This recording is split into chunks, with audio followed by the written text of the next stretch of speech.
सुख के अनुभव के लिए कृपया अपने नेत्रों को बंद कर लीजिए, क्योंकि आपका सुख आप में है। वह नेत्र गम्य नहीं है। नेत्रों का विषय मूर्त पदार्थ है जो सुख स्वभावी नहीं है। आप ही सिर से पैरों तक सुख स्वभावी हैं। आपको ही अपने में ही सुख का अनुभव होता है। आप स्वयं एक सुख मूर्ति हैं, आनंद दाता हैं, स्वयं को ही आनंद देने वाले परमात्मा हैं। जगत के सर्वोत्तम पदार्थ हैं, मंगल हैं और शरणभूत हैं। आपको आपकी अमूर्त काया ही उपादेय है। अंतर्दृष्टि से सिर से पैरों तक ये मैं हूँ ऐसा अनुभव होता है और हम मात्र अनुभव गम्य हैं, और ये अनुभव ही सुखी होने का उपाय है। कुछ भी आरंभ परिग्रह नहीं करना है, केवल अपना मुख अपनी ओर रखना है।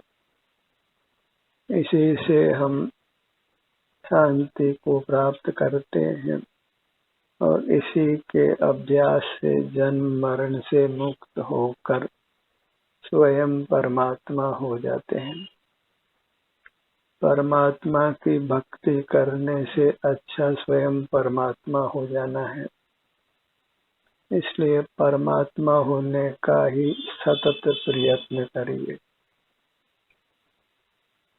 इसके लिए बस अपना ही एहसास करते हुए रहना है, अपना ही संवेदन करना है, क्योंकि हमको अपने सुख दुख का ही अनुभव होता है। अन्य जीवों का सुख दुख हमारे अनुभव में कदापि नहीं आता, और मूर्त पदार्थों में तो सुख है ही नहीं।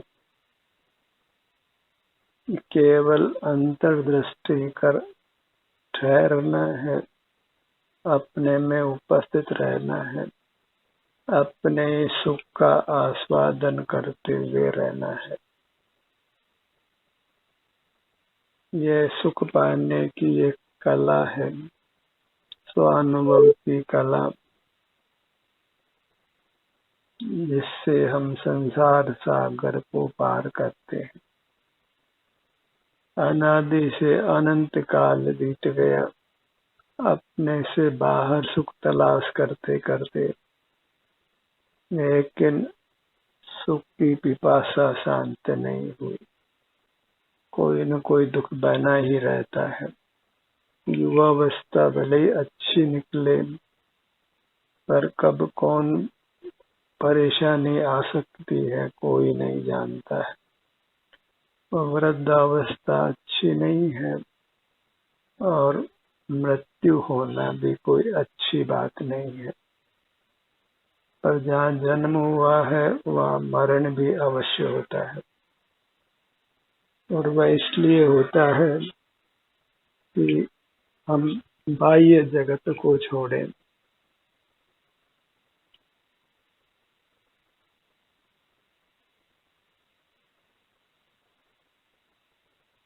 यदि बाहर ही बाहर बने रहें तो फिर जीव का जीना ही मुश्किल है, और जीव तो कहते उसको है जो जीता है।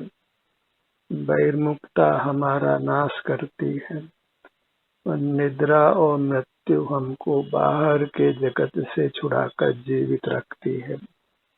और निद्रा मूर्छा जैसी स्थिति है, वह आप नहीं चाहते हैं, मृत्यु आप नहीं चाहते हैं, तो फिर बाह्य जगत से विमुख रहिए।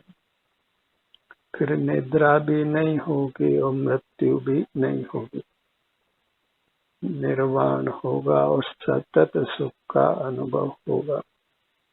फिर अनंत काल भी न निद्रा है न मृत्यु है। निद्रा और मृत्यु तब तक ही है जब तक हम बहिर्मुख रहते हैं, और कोई ऐसा व्यक्ति नहीं है जो बहिर्मुख रहता हो उसको निद्रा नहीं आती हो और मृत्यु नहीं होती हो। निद्रा मूर्छा की स्थिति है और मृत्यु सुखदायी नहीं है, और मृत्यु के बाद हम कहाँ जाएंगे इसकी हमें कोई खबर पड़ती नहीं है। कर्माधीन ही जीते हैं, और स्वाधीन जीना है तो अपने मुख को अपनी ओर रखिए, क्योंकि मुख के द्वारा ही हम पर या स्व का अवलंबन करते हैं। जब मुख पर की ओर है, इंद्रिय ज्ञान रूप प्रवृत्ति है तो परावलंबन है। तो वही मुख जब अपनी ओर है, जब अंतर्दृष्टि करते हैं, अपने ही स्वरूप का एहसास करते हैं, तो फिर हमें सर्व संसार दुखों से मुक्ति मिलती है। अपूर्व सुख का अनुभव होता है, परमात्म दशा प्राप्त होती है।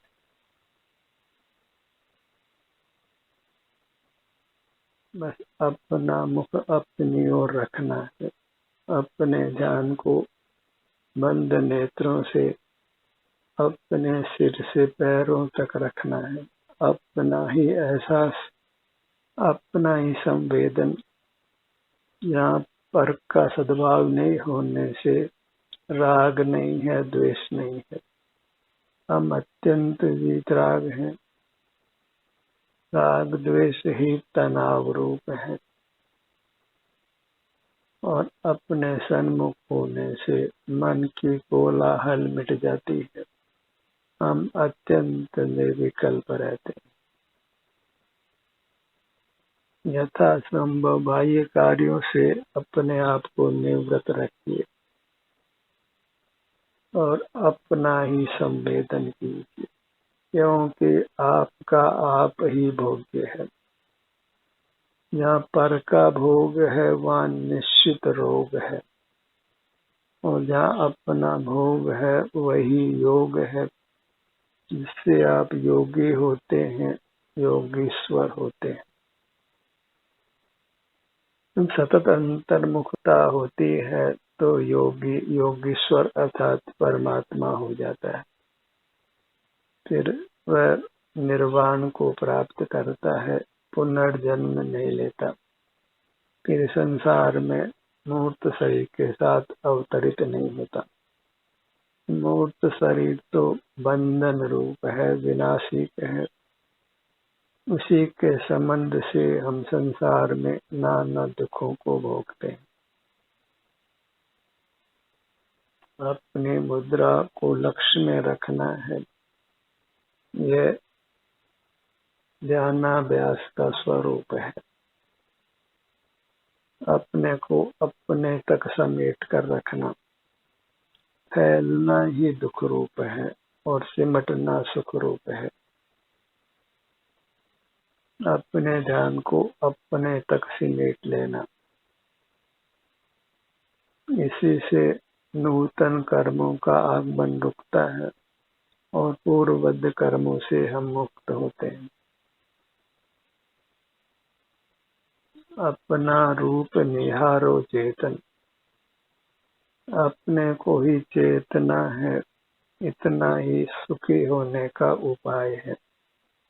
इससे अधिक कुछ भी करने की आवश्यकता नहीं है।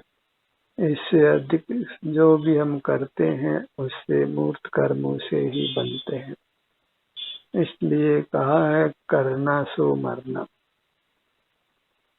सब कार्यों से मुक्त होना है, निवृत्त होना है, और अपना ही आस्वादन करते हुए रहना है। अपना आस्वादन वही सुख का आस्वादन है, सुख का भोग है, वही मोक्ष का स्वरूप है। उसी से हम निराकुल रहते हैं। और अपना मुख अपनी ओर रखना इतना ही सुख का मार्ग है और इतना ही चारित्र का स्वरूप है।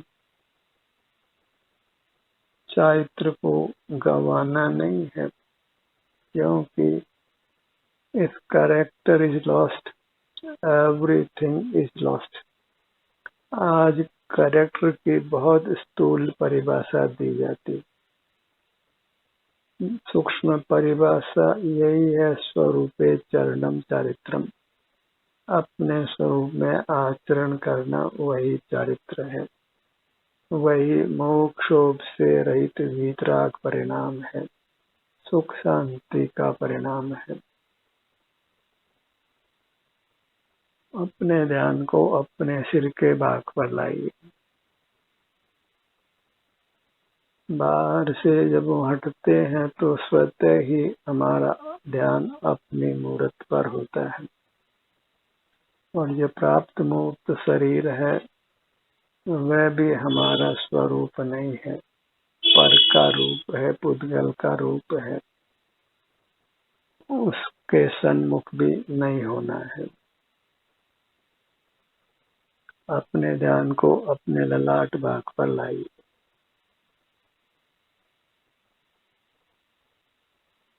हर भाग मंगल है, उत्तम है और शरणभूत है।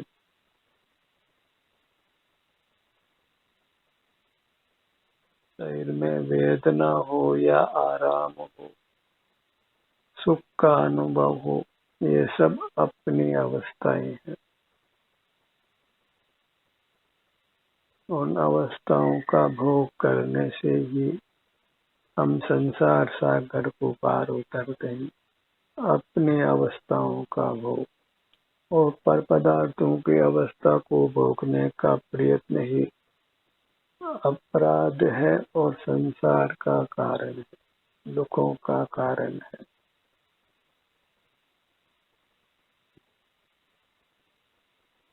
यदि हम अंतर में विहार कर बद्ध मूर्त कर्मों को नष्ट नहीं करते तो फिर सुख के दिन थोड़े। फिर समझ लीजिए 4 दिन की चांदनी है और फिर अंधेरी रात है।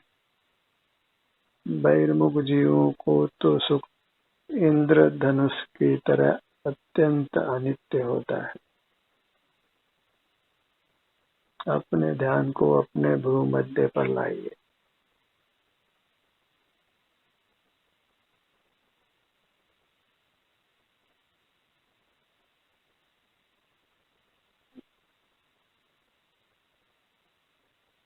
यमुना के कंकर सब ही शिव शंकर, अपनी मूर्त का हर भाग शिव शंकर है, मोक्ष के सुख को करने वाला है।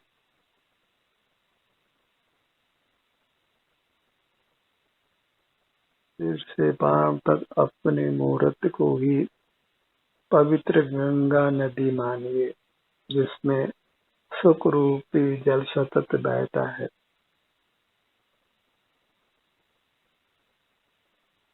पानी में कहीं सुख नहीं है, सुख नाम का कोई गुण धर्म नहीं।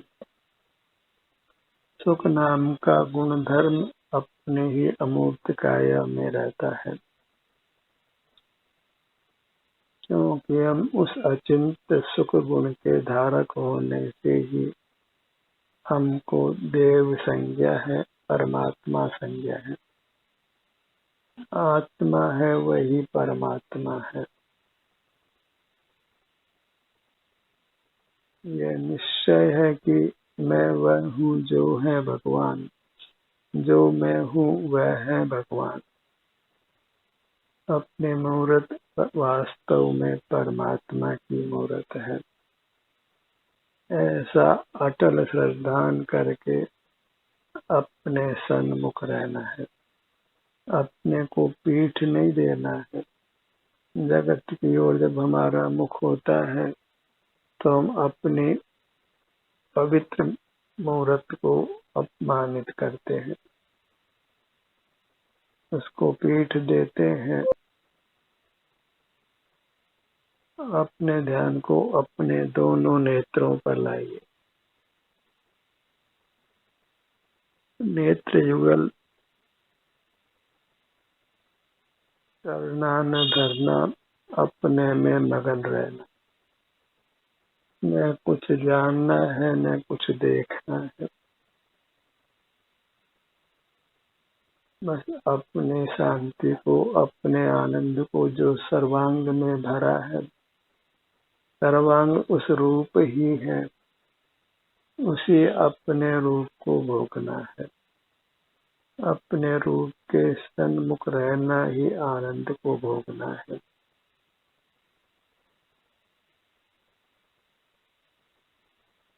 बहिर्मुखता में मूर्त पदार्थ सुहावने अस्वावने अनुभव में आते हैं, यद्यपि न वे सुखद हैं न वे दुखद हैं। उनमें सुख दुख नाम का कोई धर्म नहीं है। हमें उनका लक्ष्य करके सुखी दुखी होते हैं।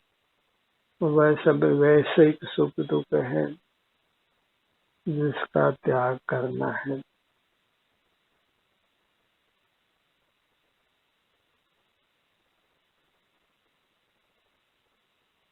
अपने ध्यान को अपने दोनों कानों पर लाइए।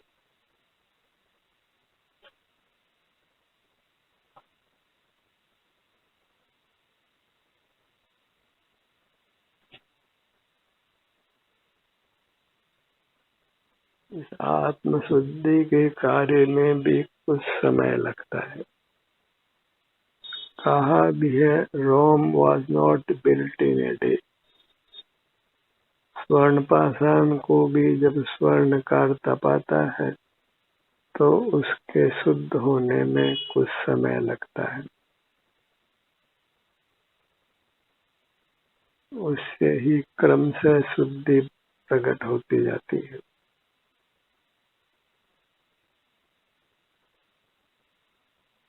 उसी को गुण स्थान कहते हैं।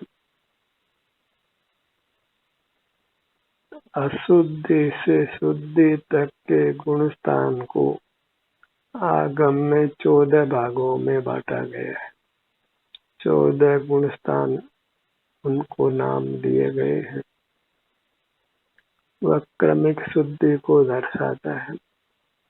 जो जो हम अपने सन्मुख होते हैं त्यों त्यों शुद्धि प्रकट होती जाती है, और जब पूर्ण शुद्धि प्रकट हो जाती है तो हमको परमात्मा नाम मिलता है। अपने ध्यान को अपने नासिका पर लाइए।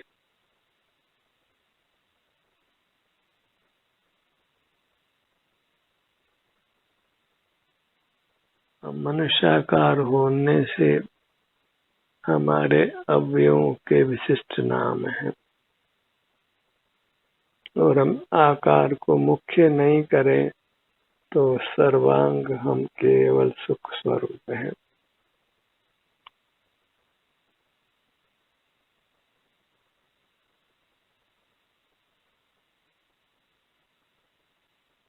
अपने ध्यान को अपने दोनों होठों के भाग पर लाइए।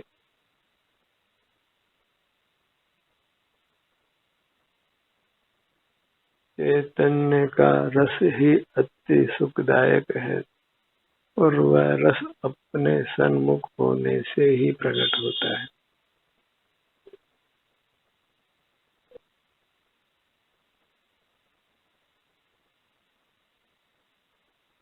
इसलिए अपने में ही क्रीड़ा कीजिए।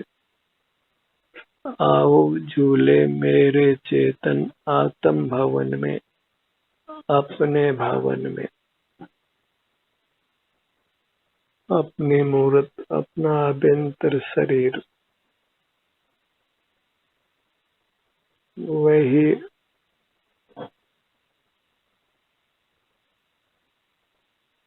सुख स्वभावी है।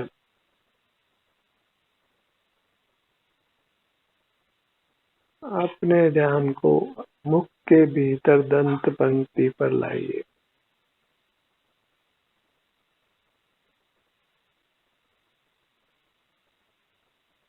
हमें बाहर से हटना है, और अपने सन्मुख होने से यदि निद्रा भी आ जाती है तो कोई दोष नहीं है, उससे भी हम प्रकट 5 इंद्रियों के ज्ञान से तो रहित होते ही हैं। मन के विचारों की कोलाहल से भी हम तत्समय मुक्त होते हैं। इसलिए निद्रा आ जाए तो उसके बारे में कुछ विचार नहीं करना है, जागृत होकर फिर पुनः अपने सन्मुख हो जाना है, क्यों जागृति में ही आत्म सन्मुखता हो सकती है।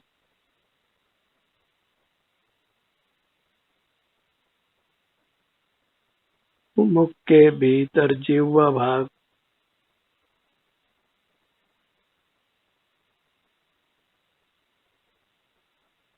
ऊपर तालु का भाग,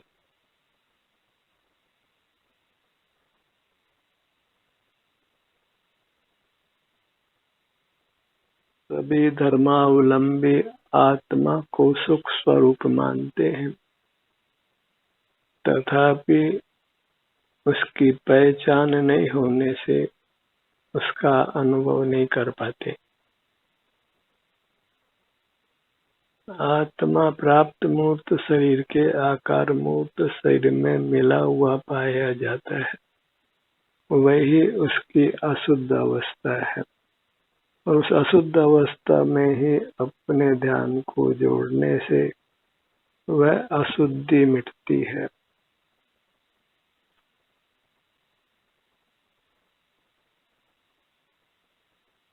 अपने ध्यान को अपनी गर्दन के भाग पर लाइए।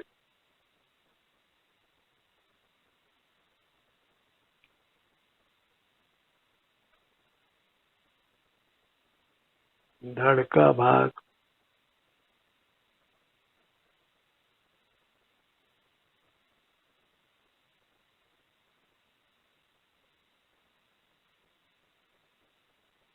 इंद्रिय द्वारों को बंद रखने से ही हमारा बाह्य जगत से नाता टूट जाता है और हम वितराग होते हैं।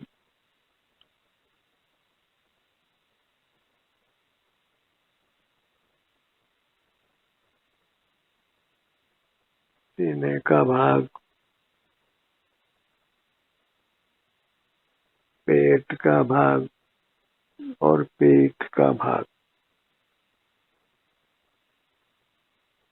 पहचान के लिए नामकरण किया जाता है। हमारे अंगों को इसी प्रकार नाम दिए गए हैं, तो उस नाम का आश्रय कर नाम के वाच्यभूत अपने अमूर्त अंगों के सन्मुख रहना है।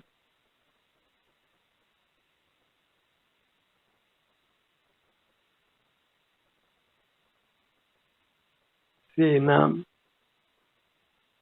पेट, पीठ, बायां कंधा, बाएं कंधे से दाएं कंधे तक,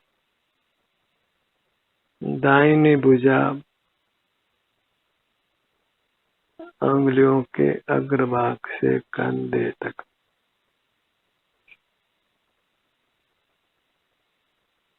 दाहिनी भुजा, बाईं भुजा,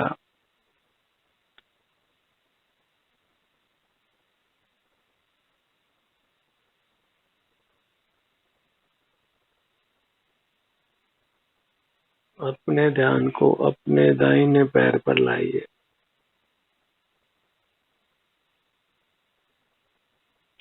अंगुलियों के अग्रभाग से जंघा भाग तक,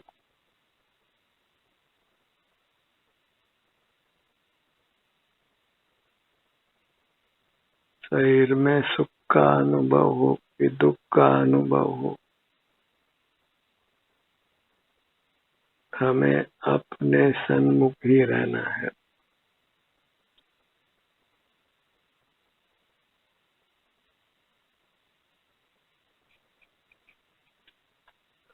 पर सन्मुख होना योग्य नहीं है, वही सकल दुखों का कारण है। दाहिना पैर पग तले से जंघा भाग तक,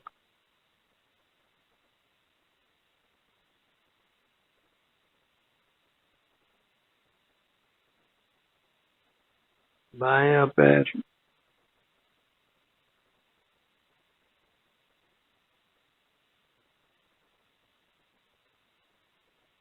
दोनों पैर एक साथ,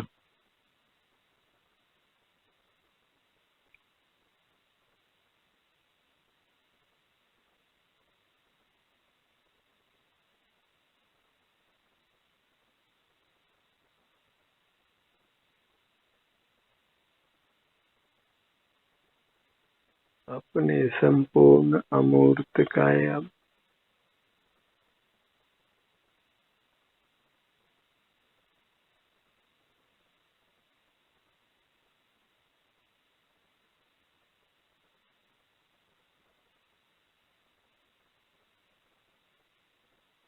अपने पूरी मूर्त पर लक्ष्य कायम कीजिए।